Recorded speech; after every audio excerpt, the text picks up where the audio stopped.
Hello guys, তো আজকে দুপুরবেলা মাছ বসেছিলাম আমি আমার বন্ধু। আমি বললাম চল যায় মাছ ধরি। তো আমার বন্ধু বলল চল যায় মাছ ধরি, অনেকদিন ধরে মাছ ধরি না। যেই বাবা সেই কাজ। তো আমরা দুজনে হাঁটতে হাঁটতে সোজা চলে যাইতেছি আমাদের পুরান বাড়িতে একটা ছোটখাটো একটা পুকুর আছে। তো ওই পুকুর থেকে আমরা আজকে মাছ ধরবো। তো দেখা যাক আল্লাহ আমাদের কপালে কি রাখে। যেহেতু আমরা কই মাছ ধরবো তার জন্য আমরা নিয়ে নিলাম 4-5টা শীতল। তো আমরা হাঁটতে হাঁটতে সোজা চলে আসলাম আমাদের পুরাতন বাড়ির পুকুরের কাছে।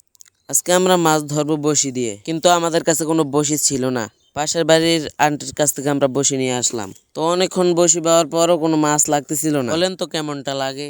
এক পর্যায়ে আমার বন্ধু বিরক্ত হয়ে সোজা বসি নিয়ে চলে আসতেছিল। আমার বন্ধুকে বললাম কি রে, আর মাছ ধরবি না? ও বলে না। আমাদের বাড়ির পাশে একটা পুকুরে মাছ ধরতেছিল, তো আমরা ওইখানে মাছ দেখতে যাই। তো এখানে দেখি ছোট মাছগুলোকে একটা ক্যারেটে নিয়ে রাখছে, আর এখানে শিং মাছগুলা রাখছে। তো আর কোনো মাছ দেখতেছি না, কারণ ওরা অন্য অন্য মাছগুলাকে বিক্রি করার জন্য পাঠিয়ে দিয়েছে। তো আজকের জন্য এতটুকুই। সবাই ভালো থাকবেন, সুস্থ থাকবেন। আল্লাহ হাফেজ।